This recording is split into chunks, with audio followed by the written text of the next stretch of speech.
de moda, algo que está muy, pues muy, ha causado mucha polémica, sobre todo por la regulación fiscal, ¿sí? Vamos a tratar de abonar un poquito más a este tema con una experta en la materia. Hoy vamos a hablar de criptoactivos, efectos fiscales y financieros, ¿sí? Para lo cual hoy tenemos como invitada, es un gran honor tenerla acompañándonos el día de hoy, a la contadora licenciada en contabilidad Vanessa Solís, ¿sí? Como hoy se descubre, es contadora pública, entusiasta de la tecnología y los criptoactivos, ¿sí? Egresada de la Facultad de Negocios de la Universidad Autónoma de Chiapas, maestrante en estrategias fiscales de Escuela de Especialidades de Contadores Públicos del Instituto de Contadores Públicos de Nuevo León. Tiene un largo currículum, tiene muy buena historia, mucho historial, y también vemos que tienen mucha experiencia, motivo por el cual el día de hoy, pues le hicimos la extensa invitación para hablar de este tema. Sabemos que una hora no va a ser suficiente, no, no, dice que no, yo lo sabemos, pero vamos a tratar de profundizar un poco en los temas más esenciales.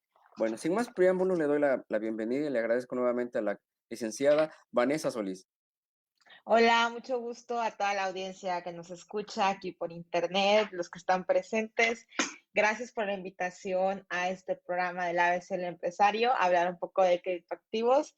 Sin duda algún tema que, aparte que es el boom y que, como dice usted, está de moda, pues nos viene a causar muchas dudas a todos aquellos profesionales de la contaduría en que no sabemos cómo pues tratar a estos contribuyentes que están cada día operando con estos activos digitales y bueno, creo que el momento es ahora para poder aprender un poco más sobre estos temas que pues cada día nos preocupan un poquito más y que bueno, no tardan que algún contribuyente nos llegue a tocar algún día la puerta solicitando nuestros servicios y en lugar de decirle no sé, sepamos pues cómo atenderlo, ¿no? Así es. Y en su experiencia, licenciada, hablando de aquí de México, ¿ya se hacen operaciones con estos criptoactivos? Ya, ya, inclusive antes de iniciar este programa tuve una entrevista, una cita con unos clientes. Mira, vamos a empezar a platicar un poquito. Como sabemos, en las criptomonedas pues nacen, la primera criptomoneda, la de mayor auge, nace en el año 2008, que es Bitcoin. Bitcoin lleva ya 13 años 12 años, porque el bloque Génesis inició en el año 2009 en el que se inicia la primera transacción y una vez pues que empiezan las transacciones a través de la red de blockchain, pues ya no se pueden parar, ¿no? Desde ese entonces hasta el día de hoy hay 12 años que lleva ya Bitcoin desde que nació y bueno, aunque Bitcoin nace en el white paper de Satoshi Nakamoto, que es quien lo publica como un medio de pago, la sociedad y las personas han visto en él más bien la actividad de la especulación o el trading, que es aquella actividad en que las personas pues prácticamente especulan con el precio y como dijéramos la comunidad, compran barato y venden caro para poder obviamente a través de este valor de la volatilidad que se va dando, pues poder obtener ganancias o ingresos. Ok, entonces esto es el criptoactivo. Ya como usted lo acaba de decir, no es nuevo, está desde el 2008, pero como todos lo sabemos, las tendencias, el boom, ha causado o ha cobrado mayor importancia en estos tiempos de pandemia. Estaremos Así de es. acuerdo que muchos hemos tenido que o muchas personas han tenido que utilizar más la tecnología, las transacciones vía Internet. Y bueno, esto también ha dado un poco más de seguridad en cuanto a, quiero ponerlo en este sentido, en cuanto al manejo del metal, del sólido, del físico, del dinero físico, no tener contacto con él, puesto que ya ve que hasta los billetes les echan su sanitizante, Claro. las monedas. Entonces, manejarlo de esta forma algunos, sobre todo los que llaman millennial, no sé si usted esté dentro de ese rango, supongo que sí. Sí. Nosotros somos más de la vieja guardia, ¿sí? Este, bueno, para ellos, han tomado muy en serio la tecnología, ¿sí? Y esta apertura, porque vamos a manejarlo así, esta apertura de este tipo de dinero, pues para muchos a lo mejor no es, tan novedoso, pero para otros sí, sobre todo los que ya estamos acostumbrados a trabajar con el sistema bancario tradicional. ¿qué riesgos puede haber en esta situación? No vamos a todavía a meternos a lo fiscal. Quiero que nos platique qué riesgos puede haber, qué tengo que hacer yo si quiero comprar una criptomoneda, cómo la voy a controlar. Aspectos muy generales para que el Claro. público que nos está viendo vaya teniendo una idea, o los que somos como nosotros de la vieja guardia, tengamos otra idea más amplia, sobre todo el cómo, el dónde y cómo lo puedo controlar. Bueno, vamos a empezar un poco a hablar de cómo. Para empezar, estos tipos de criptomonedas, como usted lo acaba de decir, si bien es cierto es que el uso de las mismas aumentó en esta temporada de la pandemia, ha sido por dos situaciones. Número uno, porque los valores de Bitcoin han aumentado en del año 2020 a ahorita 2021, digamos que se han mantenido en precios alcistas, lo cual sirvió para, uno, muchas personas poder utilizarlo como un medio de reserva de valor. ¿Qué quiere decir con esto? Que muchas de las personas que con esta crisis económica que está pasando derivado a la contingencia sanitaria, pues empezar a ver que Bitcoin con la tendencia alcista que estaba teniendo, poder especular y poder tener un poco más interés por parte de la ciudadanía en poder empezar a interactuar con estos activos virtuales. ¿Qué tengo que hacer si yo quiero empezar a invertir? Bueno, para empezar, el consejo creo que es el consejo de inversión aplica para todas las inversiones y no solamente para las criptomonedas en específico, es que primero conozcas dónde estás invirtiendo.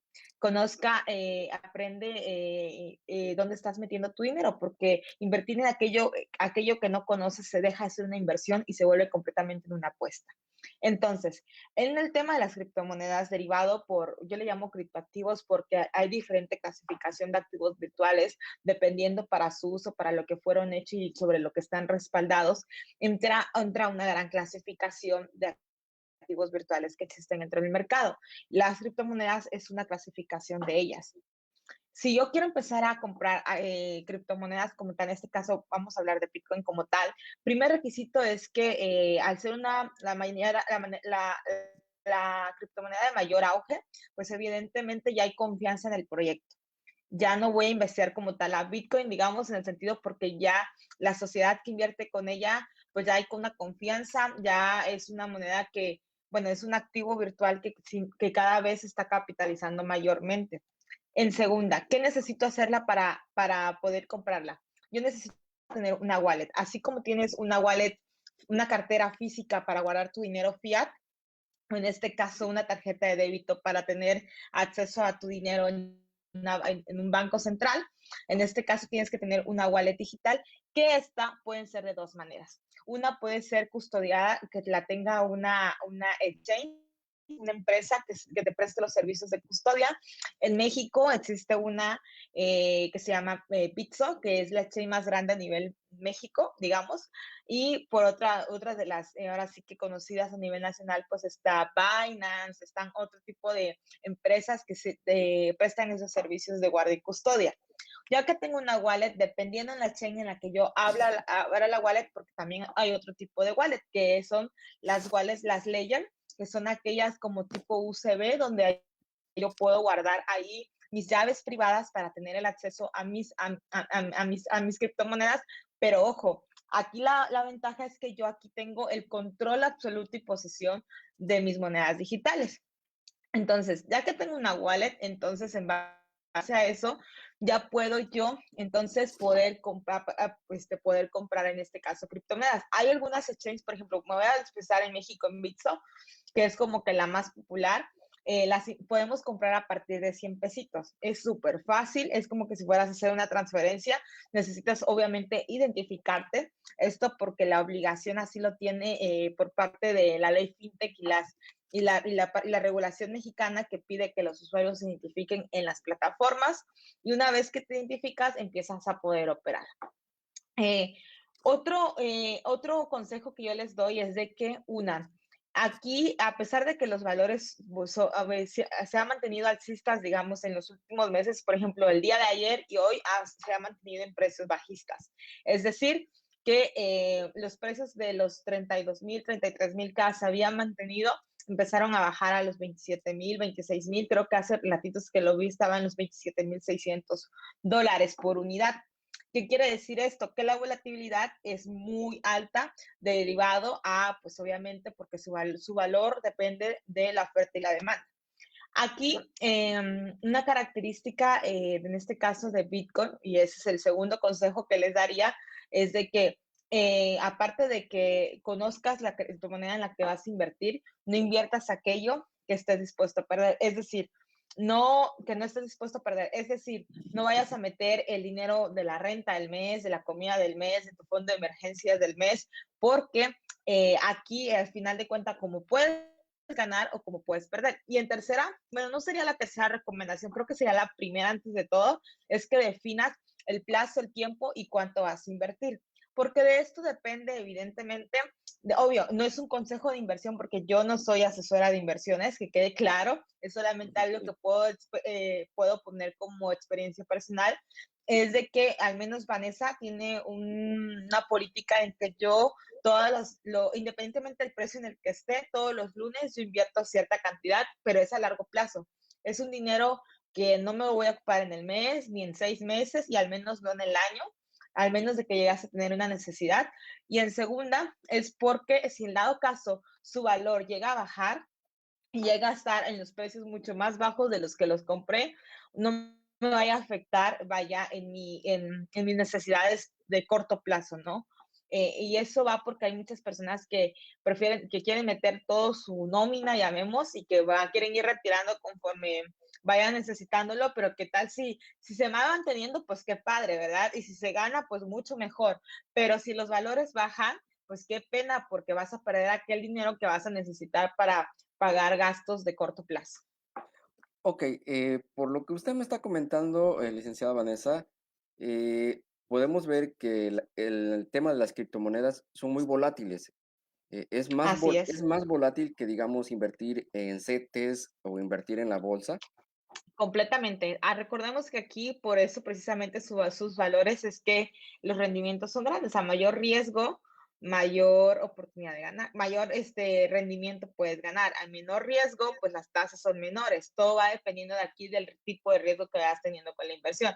Obviamente estamos hablando de CETES, estamos hablando de ese tipo de inversiones que son un poquito más estables y que sabemos perfectamente, aparte de que te da la seguridad de quién te va a responder y de todo lo que hay, pues obviamente no puedes comparar los rendimientos con este tipo de activos digitales. Ok, en el caso de los activos digitales, ¿quién los respalda? Aquí está como respaldado completamente por oferta y por demanda. Hay una ventaja en este caso de las criptomonedas respecto al dinero fiat, es que en este caso, por ejemplo, en Bitcoin como tal, estoy hablando del proyecto, porque cada proyecto es distinto. Yo siempre he dicho, siempre digo que cuando te inviten a invertir en una criptomoneda, si tienes que leer precisamente el white paper o el documento, el acta de nacimiento, si le quieres llamar así, de ese activo virtual. ¿Por qué? Porque este documento nos va a decir, primero, quiénes son sus creadores. En segundo, qué proyecto lo respalda.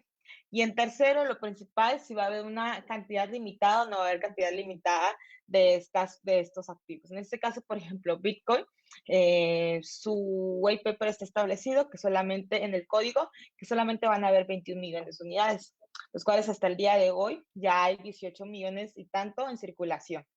¿Esto qué quiere decir? Que conforme cada vez se va acercando a la cantidad meta, llamémoslo así, pues obviamente, y las personas quieran adquirirlo, obviamente lo van a comprar mucho más caro. Y evidentemente también pasa lo consiguiente.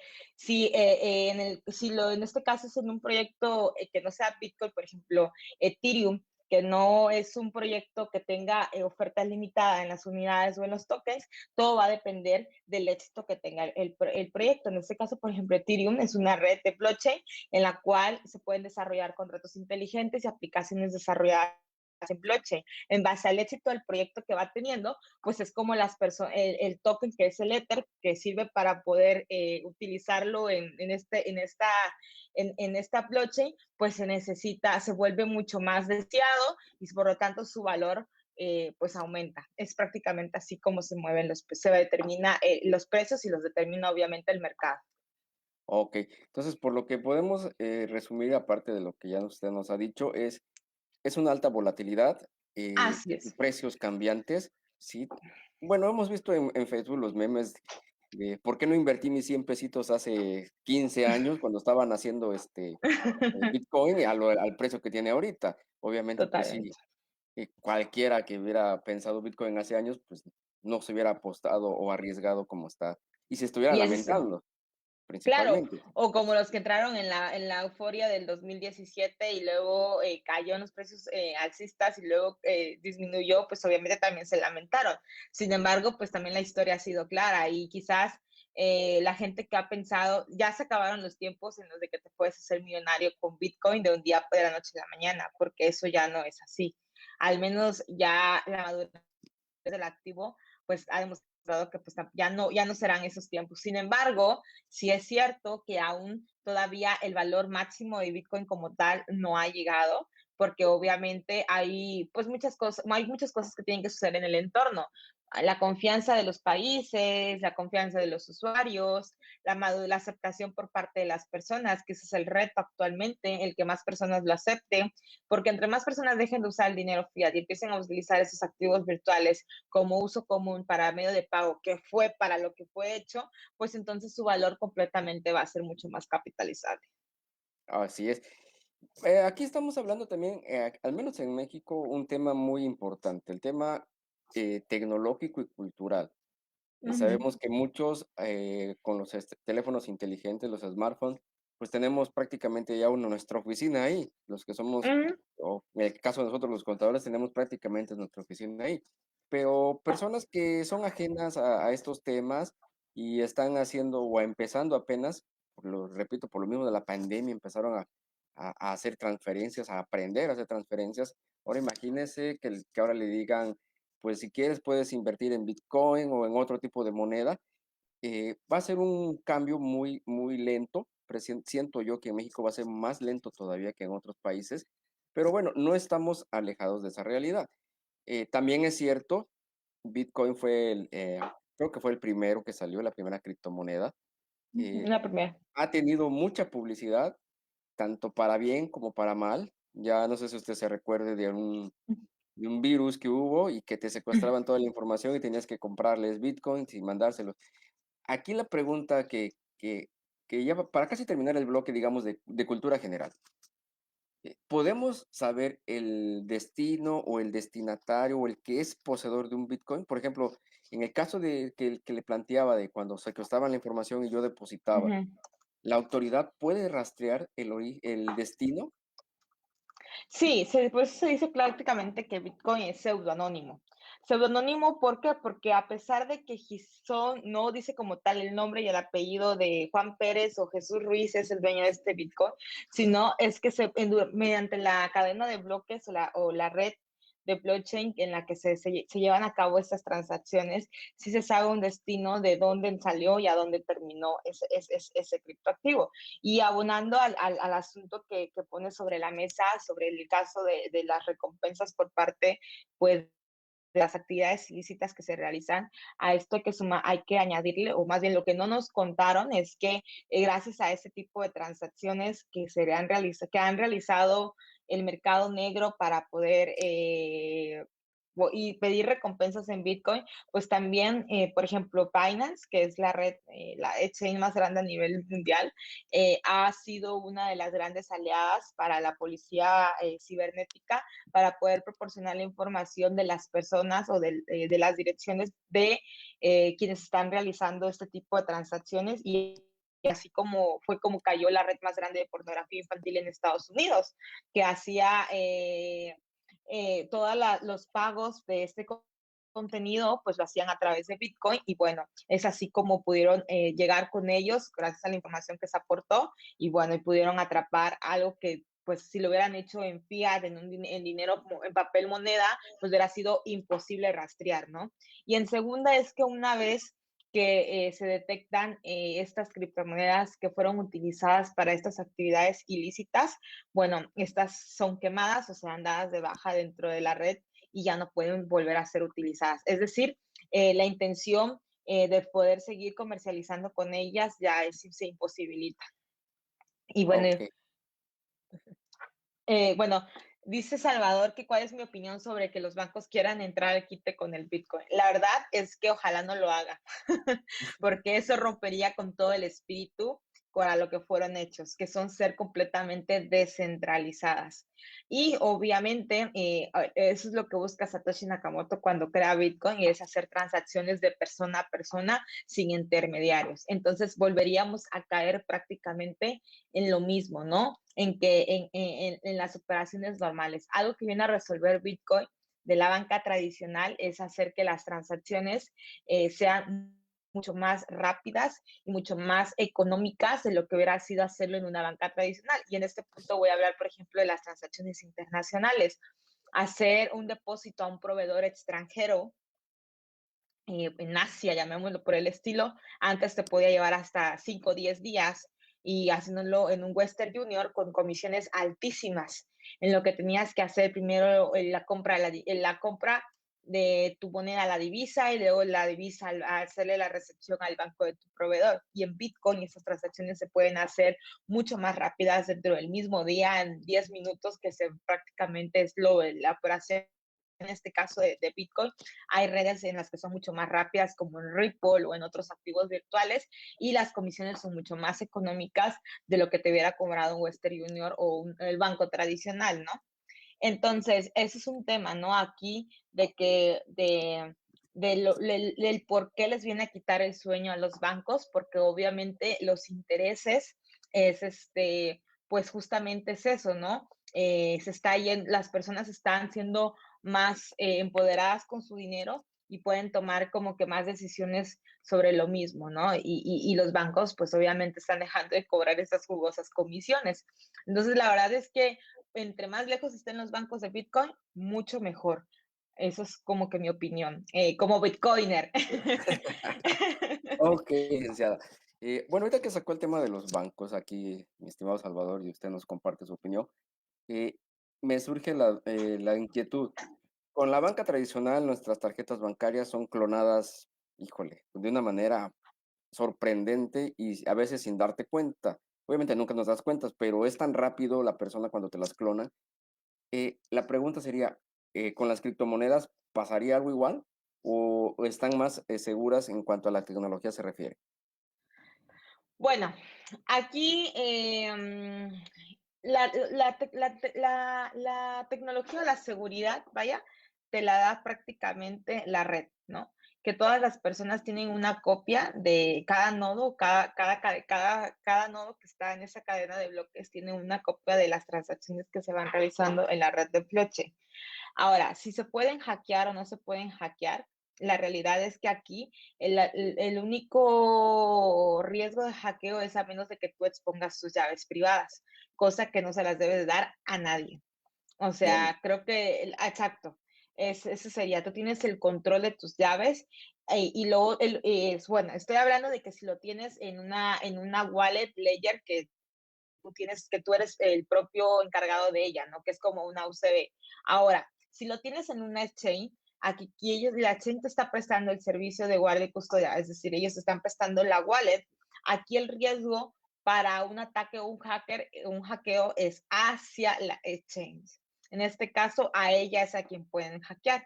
Hay exchanges que inclusive en su previsión, en su fondo de previsión, ya tienen como que el riesgo considerado para poder responder a sus usuarios. En este caso, por ejemplo, en Binance, el año pasado, si no mal recuerdo, tuvo un ataque, no me acuerdo por cuántos millones fue y cuántos bitcoins fueron los que hackearon. Sin embargo, en el fondo de previsión de la propia exchange ya tenían considerado esto, y por lo tanto no hubo una pérdida en base a los usuarios, ¿no? Y obviamente también hay otras exchanges que las han hackeado, y hoy sí, por ejemplo, en Ethereum creo que tuvo un caso, si no mal recuerdo, que lo escuché en la historia justamente de una persona que le pasó, y que a pesar de que Ethereum sí recompensó a una parte de sus usuarios, hubo a otra parte que ya no recompensó. Pero bueno, aquí también depende muchísimo en dónde tú tengas pues tus llaves, ¿no? O dónde estés haciendo tus inversiones. En el caso de Bitso, eh, tengo entendido que ya le pasó también una vez, sin embargo, nadie perdió. Yo también ahí tengo una pequeña parte que me sirve el Bitso para hacer mi wallet, principalmente con transacciones con mexicanos, y pues no tuve ninguna pérdida, ¿no? Pero digo, el riesgo, ahora, esos son como que los riesgos que pueden haber, pero el riesgo de que te clonen tu identidad y así, pues la verdad es que eso, pues no, hasta ahorita no son diferentes tipos de riesgos, ¿no? Los que llevas a cabo. Y el otro riesgo que puede existir es que, bueno, cuando realizas transacciones peer-to-peer, pues hay personas que primero, antes de que les depositen, primero envían el cripto y luego resulta que cuando envían el cripto, pues ya no les depositaron, ¿no? Pero aquí depende mucho, pues, de cómo estés realizando tus operaciones. Ah, ok. Bueno, Del cómo y con quién. ah, sí, muy importante. Muy importante, licenciada. Créame que esto es un tema muy, muy interesante. Sí habíamos leído al respecto, pero nos habíamos abocado más al tema fiscal. Pero ya usted nos está hablando más de tecnología, ya parece usted ingeniera en informática, la verdad. Pero es bueno saberlo porque hay que saber este tipo de lenguaje que usted está manejando para poder entender el porqué de las monedas y el porqué de las situaciones que se están viviendo, sobre todo la seguridad con nuestro dinero, ¿sí? Que es lo que hoy en día tenemos que seguir cuidando. Ok, Claro. bueno, si quiere, ahora vamos a entrar un poquito más en materia de los impuestos. ¿Cuál sería el aspecto general del tratamiento tributario en nuestras leyes? Por ahí usted mencionaba la ley FinTech. eh, es, ¿Qué nos puede decir al respecto? Bueno, pues en México, como tal, no existe una ley en específico que regule a los activos virtuales, al menos no en materia fiscal. Eh, Aquí cuando yo hablo de la ley FinTech es que es la único, bueno, vamos a hablar un poco de historia, ¿no? Primero, pues como sabemos, pues las criptomonedas nacen en 2009, en 2008, empiezan las primeras transacciones en el 2009. Si no me recuerdo, fue en el 2014 cuando Banco de México pues saca un primer comunicado diciendo de que pues ninguna de estos activos pues se consideraba moneda de curso legal y que deberíamos de tener un sano distanciamiento con estos activos digitales porque derivado a la dificultad de la tecnología en la que estaban basados, el lenguaje no era como que de uso común, obviamente, no, pues no puede ser de uso común, y aparte, pues, porque eran muy volátiles, ¿no? Y así fue como se sigue manteniendo y en México como tal, pues no se consideran a las criptomonedas como moneda de curso legal, porque en su momento, pues al ser utilizado como un medio de pago, se podía caer un poco en la definición de que podría ser como dinero y que entonces podría considerarse como una moneda de curso legal, cosa que México fue muy claro diciendo, en México no es moneda de curso legal. Posteriormente, en el año 2017, que ya se escuchaba la propuesta de Enrique Peña Nieto sobre la llegada de la ley FinTech, pues nosotros esperábamos que con esta ley FinTech pudiera, pues prácticamente darnos una luz de cómo se van a tratar a los activos virtuales en México, ¿no? Esta ley FinTech como tal, esta ley de que es la FinTech, que es la Unión de Finanzas Technology, de tecnología financiera, es una ley que regula a todos aquellos prestadores de servicio que dan, así como dice, servicios, estas empresas que dan los servicios de tecnología, de finanzas a través, basados en tecnología. ¿Qué quiere decir esto? Esta ley nace con una de las principales razones por las que nace es para poder brindar esa seguridad y disminuir ese riesgo moral que existía entre tanto los usuarios de las plataformas como los prestadores de servicios de las plataformas, derivado a que el Internet, pues obviamente al darnos anonimato, hacía que existiera un riesgo muy alto, tanto para los que contrataban el servicio como para los ofrecían, de poder ser defraudados, engañados y poder no tener un control de con quién estaban llevando a cabo las relaciones, ¿no? Y esta ley fintech, pues evidentemente abarca tres, lo que son fondos de pago electrónico, el crowdfunding y los modelos novedosos. Y dentro de aquí, de esta ley, al considerar estos modelos, pues nunca habló de cripto. Lo único que hizo es darle una definición dentro de la propia ley fintech, en las cuales los reconoce como activo virtual. en su artículo 30 de la propia pues, ley FinTech define que es una representación de valor digital que no está emitida ni prácticamente ¿cómo se dice? Se considera activo virtual la representación de valor registrada electrónicamente y que está utilizada entre el público como medio de pago para todo tipo de actos jurídicos y cuya transferencia únicamente puede llevarse a cabo a través de medios electrónicos. En ningún caso se entenderá como activo virtual la moneda de curso legal en territorio nacional, ni las divisas, ni cualquier otro activo denominado en moneda de curso legal o en divisas. Lo único que nos sirvió esta ley FinTech prácticamente fue para dar una definición. En base a esa ley, en base a esa definición, pues a estas empresas que prestan los servicios de guardia y custodia, pues ya les da pues prácticamente la obligación, deslinda ciertas obligaciones, pero deja fuera de ser obligaciones fiscales, son más obligaciones preventivas por la cuestión del lavado de activos que nace gracias a las recomendaciones pues que emite Gafi, ¿no? Y eso es prácticamente lo que había en México. Y bueno, a raíz de eso, Banco de México, bueno, esta ley FinTech como tal indica que las propias instituciones de tecnología financiera solo iban a poder operar con los activos virtuales que van a ser determinados por el propio Banco de México mediante disposiciones generales. Y que es decir, que también Banco de México era quien iba a tener la facultad de emitir un listado de activos con los cuales se iban a poder realizar transacciones. Salieron de las disposiciones generales, pero más que ser unas disposiciones alentadoras, que era como que lo que todos esperábamos, dar un poco de luz con qué activos virtuales se iban a poder operar y cuál iba a ser el proceso de solicitud que iban a tener que hacer las entidades que decidieran utilizarlos, pues sonaron siendo unas operaciones, unas disposiciones generales restrictivas.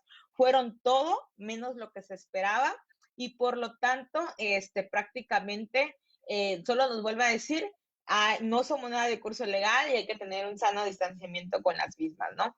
Entonces, hasta hoy en día no existe en México un listado de activos digitales o de activos virtuales con el cuales sea, digamos, con esos tienes que trabajar solo Bitcoin, tal y tal y tal, no existe. Y por lo tanto, ¿esto qué quiere decir?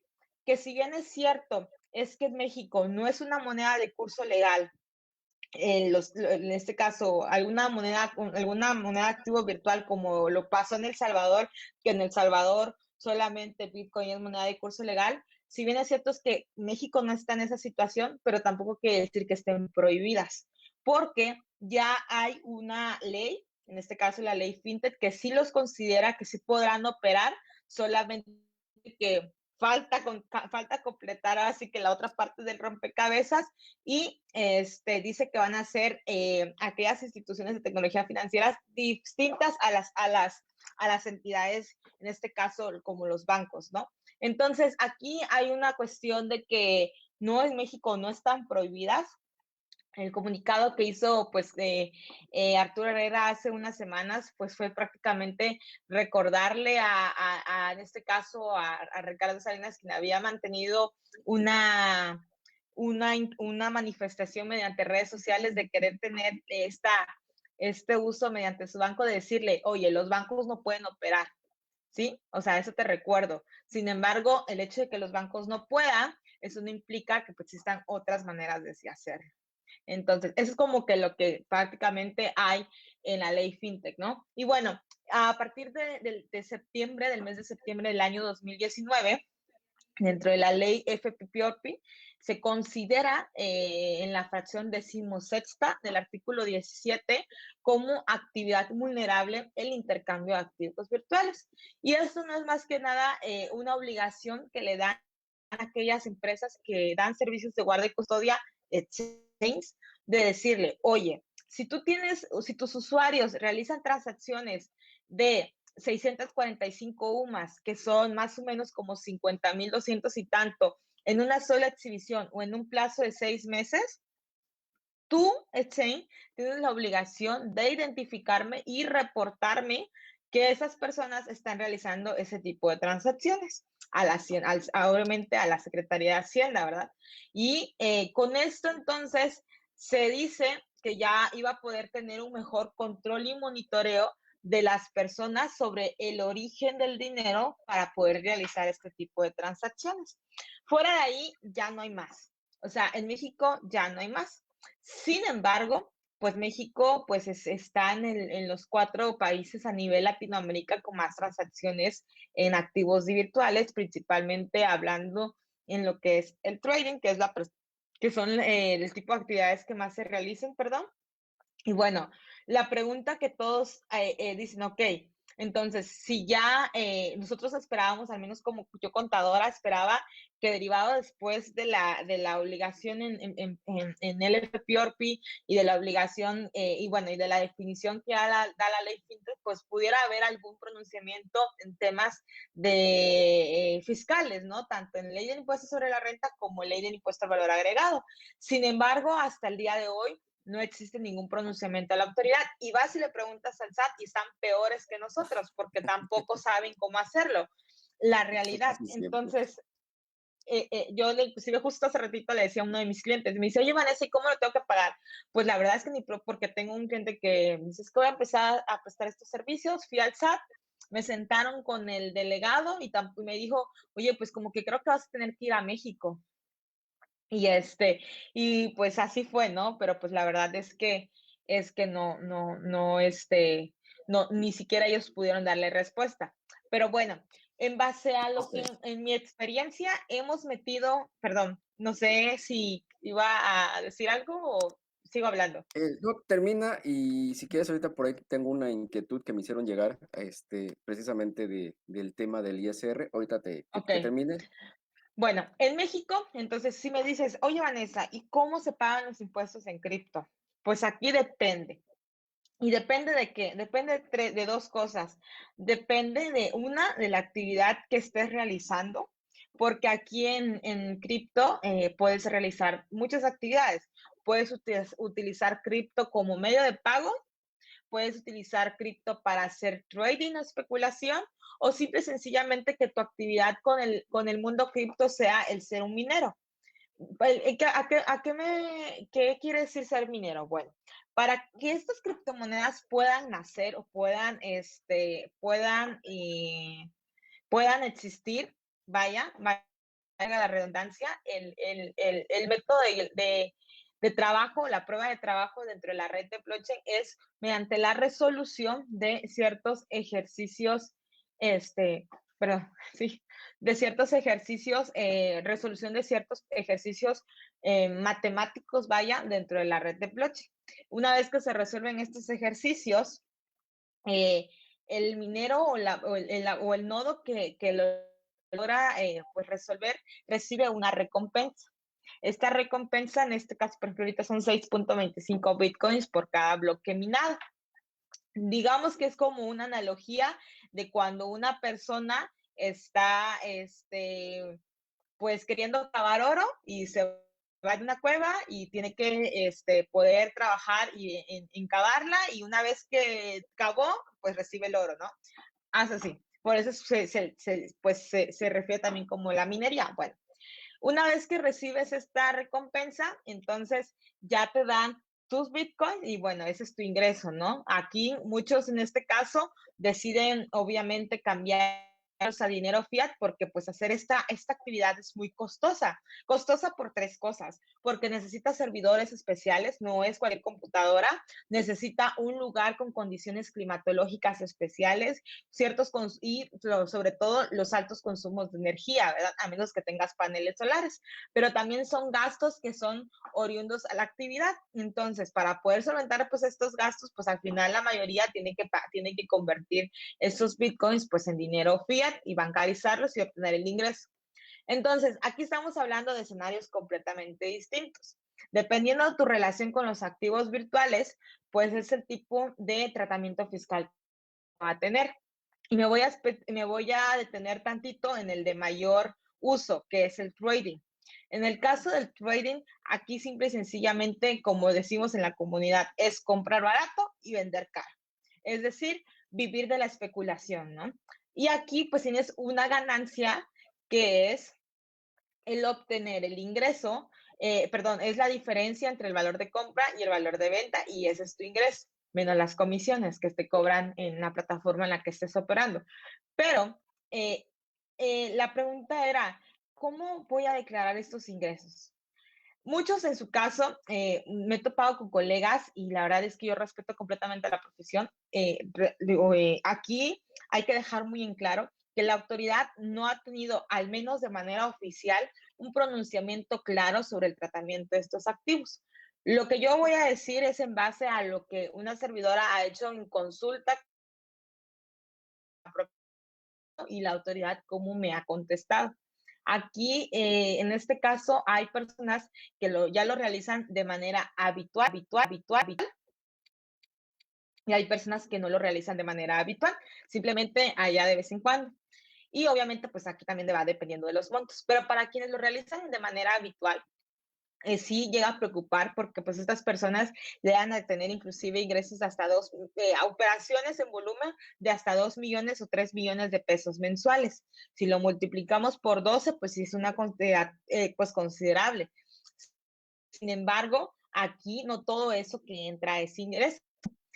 Muchos colegas dijeron que como era venta, compra y venta de activos virtuales, se podía considerar dentro del capítulo de enajenación de bienes, porque al final es un activo virtual o tangible, pero es un activo. Sin embargo, pues si lo colocamos en el supuesto del capítulo de la enajenación de bienes, yo diría que no. Y no porque precisamente habla en el capítulo de la enajenación que hay que hacer pues una retención, en este caso para la persona que lleva a cabo la operación. Y por el tipo del modelo de negocio que se da aquí, pues es imposible que la persona pues haga la retención, ¿no? Y en segunda, muchos también lo consideran como intereses. Dijeron, no, pues esa ganancia es interés. Pues no puede ser intereses porque bajo la definición del artículo octavo de la ley de renta, pues tampoco entra ahí. Recordemos que no es dinero fiat y que no es moneda de curso legal. Y en tercera, muchos dijeron, no, pues también puede ser ganancia cambiaria, ¿no? Y la ganancia cambiaria pues tampoco podría ser porque pues no es considerada divisa. Entonces, sin embargo, recordemos que el espíritu de la ley de renta es justamente el gravar el ingreso y sabemos que el ingreso es todo aquel aumento positivo en nuestro patrimonio. Y si al final sí estás obteniendo ingresos por esta compraventa de activos virtuales, pues existe un capítulo dentro de la ley de renta que se va todo lo que no cabe dentro de los otros capítulos, que se llama otros ingresos. Al final, la autoridad lo que me dice es, pues no existir un capítulo específico para tal, pues lo tienes que informar mediante la declaración anual.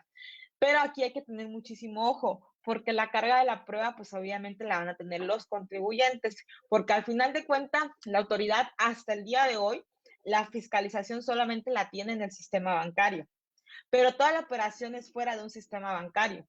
Entonces, hay que, pues prácticamente tener el respaldo de que todas estas transacciones, no todo el ingreso que entra a la cuenta bancaria es un ingreso. Y entonces aquí viene el trabajo de nosotros los profesionales junto con nuestros clientes de poder ir preparando toda esta documentación. Los traders al final se dicen, a este valor compré y a este valor vendí. Y esto fue mi ganancia. Nuestra chamba del contador es hacer que esa documentación o eso se vuelva factible y masticable para que en su momento que la autoridad me pregunte, pues aquí están, ¿no? Recordemos que aquí no hay comprobantes fiscales, aquí no hay CFDI, aquí, porque pues el modelo de negocio no lo permite. Y entonces la autoridad en estos cuestionamientos que se le han hecho es, el contribuyente tendrá que comprobar que realmente los valores, los valores de compra y venta para poder determinar el ingreso, que si en su caso haya habido.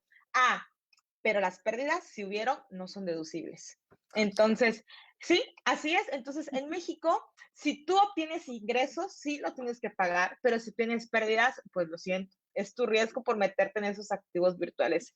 Y así es la postura de México como tal, muy diferente a lo que pasa en otras jurisdicciones, porque por ejemplo en España tampoco es moneda de curso legal, sin embargo, sí pagas, sí ya hay un pronunciamiento por parte de la autoridad al tratamiento de las ganancias por compra-venta de activos virtuales, ya hay un tratamiento en específico si haces minería, ya hay un tratamiento para los que hacen custodia, ya dice a qué tasas te van a grabar y las pérdidas sí son deducibles. Así como en este caso, si el exchange sufrió un ataque hasta que el acto sea judicialmente cobrado, es cuando, es, perdón, determinado, es cuando puedes ya deducir las pérdidas, pero sí se puede hacer, ¿no? Y hay otras jurisdicciones como Argentina, donde pues tampoco es una de curso legal, es completamente lícito hacer trading, pero es una de las actividades más castigadas, es decir, está grabada una de las tasas más altas. Y así hay muchísimos casos, tanto en América Latina como a nivel internacional, pues que han tenido un poco más de pronunciamientos exactos, pero al menos en México es así como les conté. Ahora, si hablamos de la ley del impuesto al valor agregado, pues aquí también depende, porque muchos, si utilizas, bueno, si utilizas cripto como medio de pago, perdón, antes de acá iba, me voy a regresar a renta, pues no cambia nada. O sea, al final de cuentas, si yo estoy comprando un celular con Bitcoin, pues simple y sencillamente la persona que me va a vender el celular, pues va a acumular el valor como que si me hubiera pagado, que le hubiera pagado en dinero normal, porque al final de cuentas hay un objeto que está enajenando. Aquí no estamos especulando y evidentemente, pues me puede comprobar que es el ingreso, ¿no? Hay lugares que utilizan, que venden, por ejemplo, tengo una amiga que tiene un restaurante en la Ciudad de México y que ella acepta Bitcoin como medio de pago, ¿no? Entonces vas, consumes, de tu wallet transfieres la cantidad de tu cuenta, el valor del día y ya. Y ella, evidentemente, si tú le pides una factura, te puede dar tu factura, porque al final de cuentas, pues ella prestó un servicio. Recordemos que, pues, aquí va dependiendo en este caso, pues, no, ella es persona física, fue desde el momento en que hubo ya el intercambio, ¿no? Ya está obligada completamente a pagar. Ahora, en el caso del trading, perdón, de la minería, yo, Vanessa, le encontraría cabida en el capítulo de prestación de servicios porque, perdón, porque al final de cuentas la minería es una actividad que pues tiene que tener un desgaste, no cualquiera puede ser minero, la verdad es que si yo fuera minero creo que me volvería loca, pero es una actividad que tiene su complejidad y que tiene también pues toda una operación robusta para poder llevarse a cabo y entonces una persona que es minero pues tendría que acumular desde el momento en que recibe prácticamente la recompensa, independientemente si la cambia a fiat o no, porque sus servicios ya fueron pagados desde el momento que, este, que cobra recompensa. Inclusive en España así es como está considerado, porque al final es el valor total de la recompensa lo que tendría que acumular. Y obviamente a esto pues le puede aplicar sus deducciones pertinentes, ¿no? La luz, el mantenimiento, los sueldos, el local y todo lo que va en base a la actividad, pues lo puedes deducir. Y en IVA, Ok, pues y así va dependiendo que ahora sí que depende. ok. Muy buena la información, muy bien explicado por su parte. Solo me queda la pequeña inquietud, sobre todo en renta.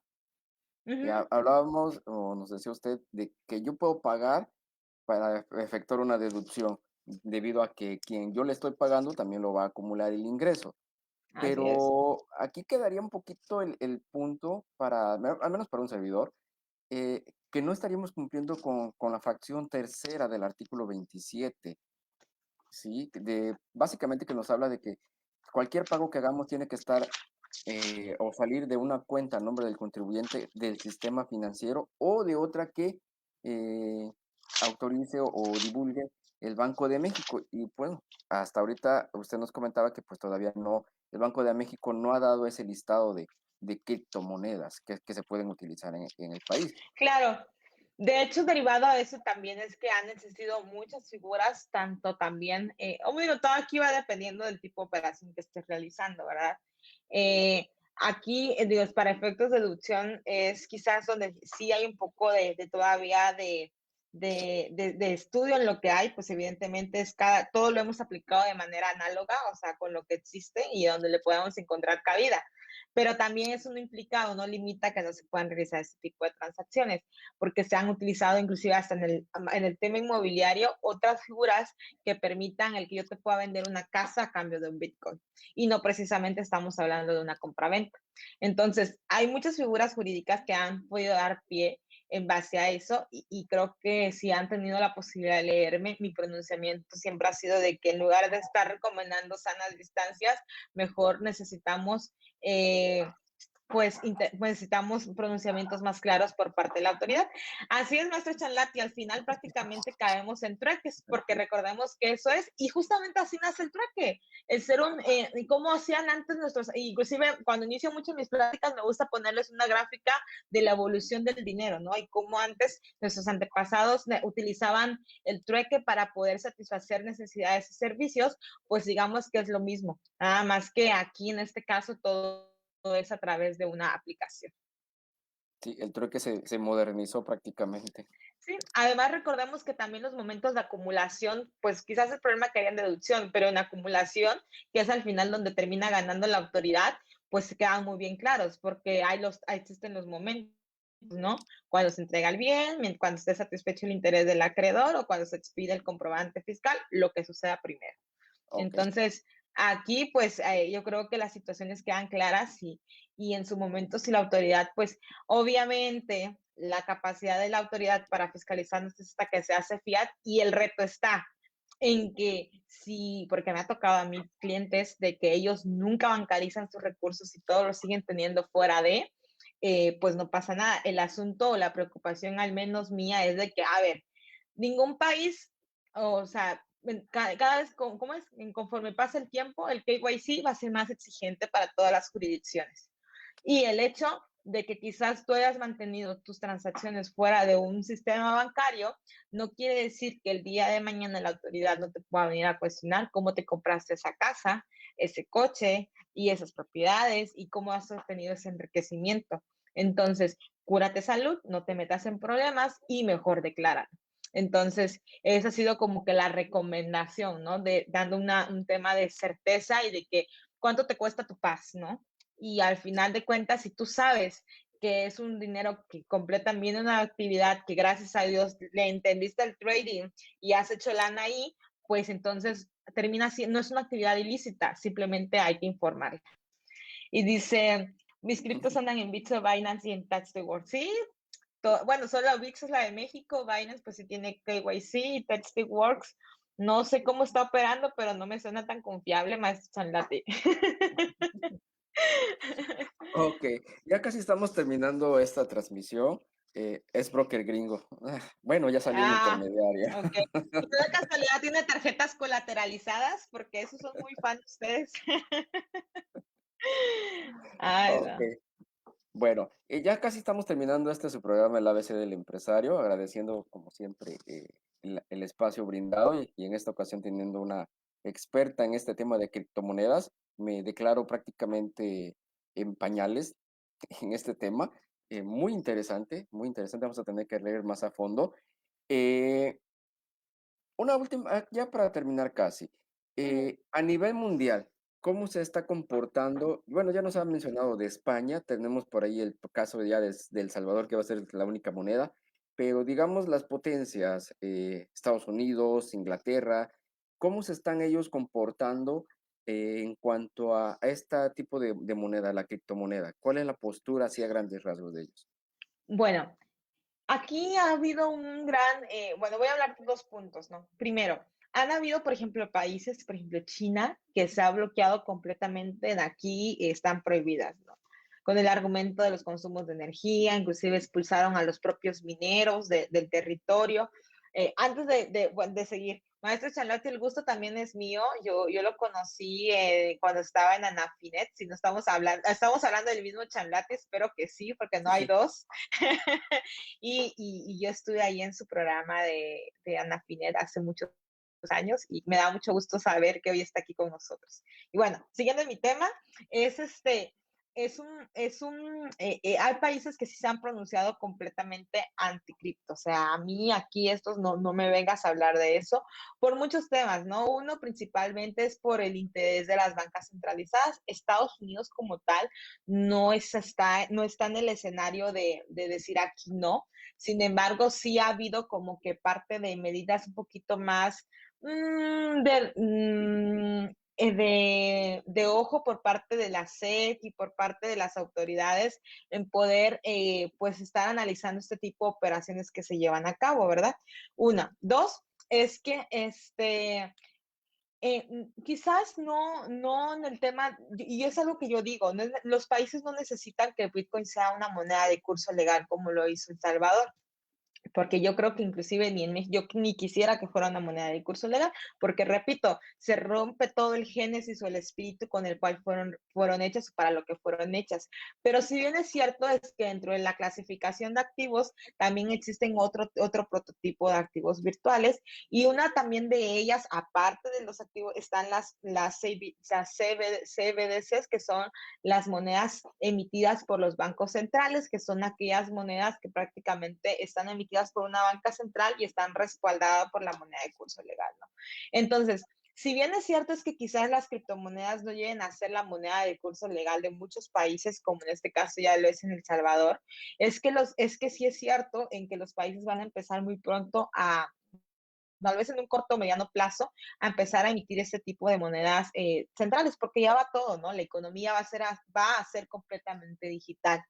Y cada vez la misión de desaparecer el papel moneda es mucho más grande, principalmente por el tema del lavado de activos, ¿no? Digo, nada más en México tengo entendido que solamente el 2% de las transacciones llegan a ser perseguidas de lavado de dinero y solamente se ha castigado un 0.02, ¿no? Cuando en Bitcoin o en cripto o en este tipo de transacciones, pues solamente se lava el 0.01% de las transacciones y la mayoría pueden ser castigadas, identificadas. Pero hay una gran diferencia, ¿no? Y aquí podemos llevarnos toda una tarde platicando de todo esto. Pero si bien es cierto es que la realidad es que inclusive la vez pasada leía un comentario que hacía por parte de, si no me recuerdo, era Gafi, que decía, cada vez los argumentos que habíamos dado para tener un sano distanciamiento con los activos virtuales están siendo desplazados, porque sin duda alguna no se va a poder contra todo este movimiento económico digital. La OCDE como tal ha emitido no una recomendación, no una guía como BEPS, pero sí ciertas recomendaciones en las cuales ha especificado que hay que adecuar los marcos regulatorios a este tipo de activos. No hay que ser discriminatorios, hay que incluirlos dentro de los ya existentes para poder, obviamente, porque al final de cuentas, pues no las vas a poder evitar y los volúmenes de operación cada vez son mayores y la capitalización también. Entonces, ha sido muy clara la OCDE, el GB, acaban de sacar un boletín, creo que el mes pasado del G7, si no es del G7 del G20, porque está todo en inglés y pues yo tampoco soy tan buena en el inglés, pero lo poco que se ha traducido es que inclusivamente va para allá, ¿no? El poder sentar prácticamente a los países a que empiecen ya a regular muy pronto sobre estos temas, porque pues evidente, si no, pues obviamente los intereses y el control se les va a salir de las manos. Ok, pues muy grato haberla tenido el día de hoy con nosotros. Una explicación en una hora bastante interesante. Me imagino que ya los cursos que usted da se han de ser de 2, 3 horas. Nos queda un grato sabor de boca. La verdad, aprendimos cosas nuevas, cosas interesantes. Y ya casi para terminar, dice Chanlati, no menos como 800 horas. La verdad que sí, maestro Chanlati. Sí, es un tema muy, muy, muy extenso. Digo, aquí la experta lo sabe, nos los ha dicho. Ya por último, sus conclusiones, recomendaciones, ¿es oportuno invertir en las criptomonedas? Ya vimos los riesgos y todo. ¿Usted lo considera que la gente vaya, digamos, haciendo sus experimentos tratando de invertir para ir viendo cómo se comporta? ¿O todavía lo tomamos con más reservas? Bueno, aquí hay dos perspectivas, una como usuario y una como contador.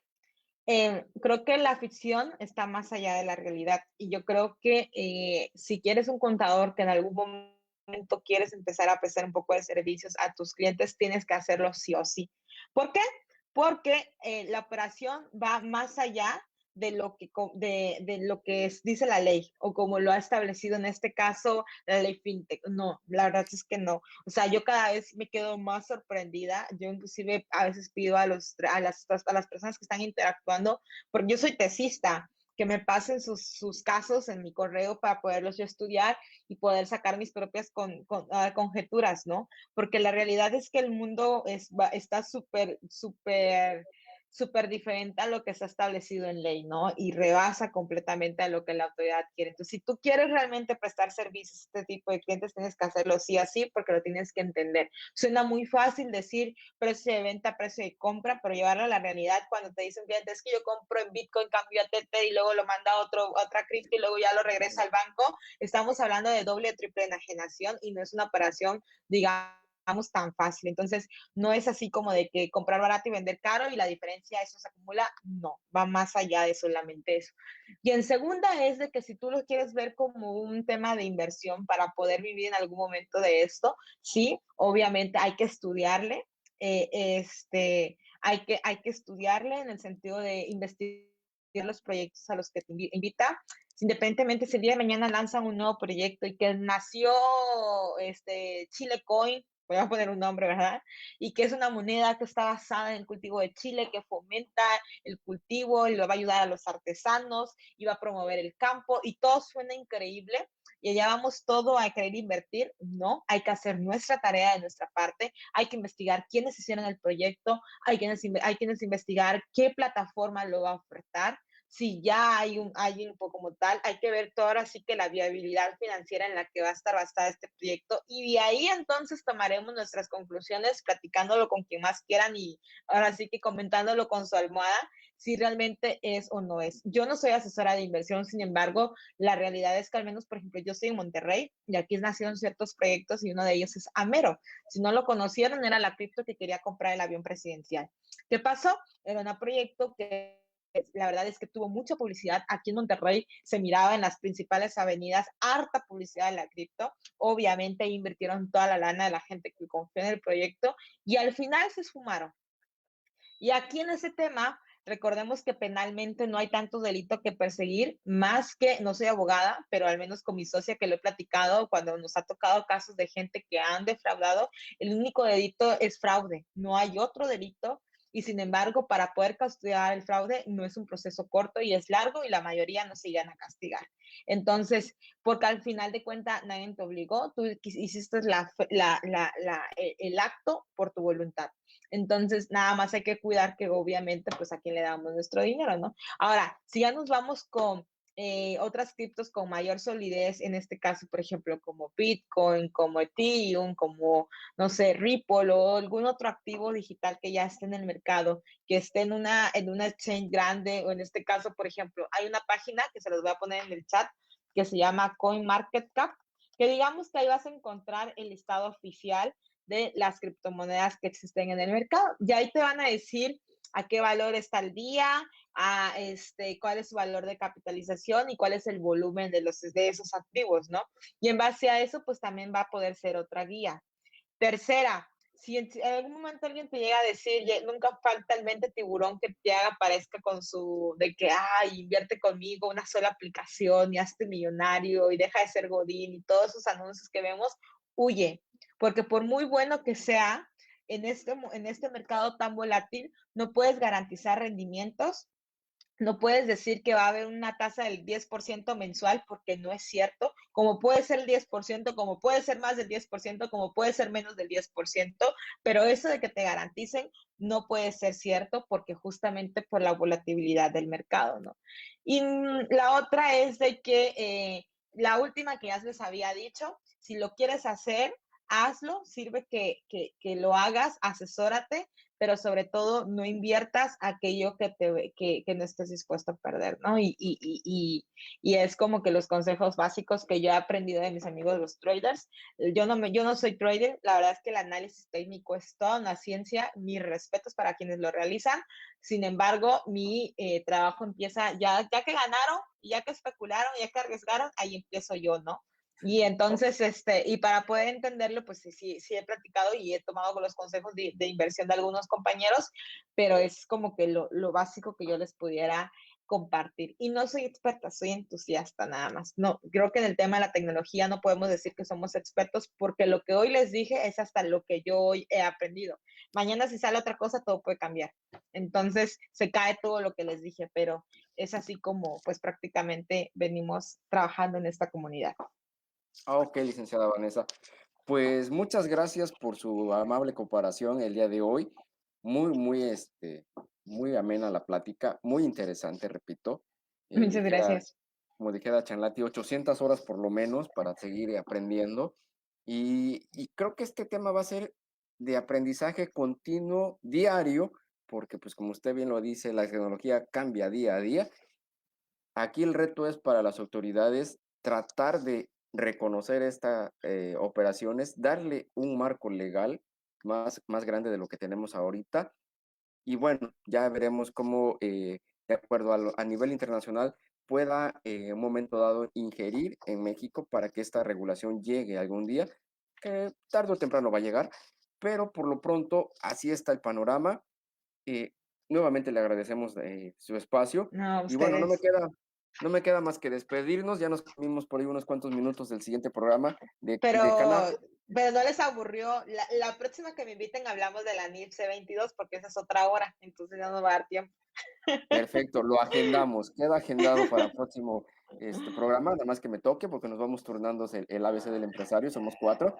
Ok. Le agradezco nuevamente, amigos, buenas tardes, gracias por acompañarnos en este su programa, el ABC del empresario. Hasta luego. Bye.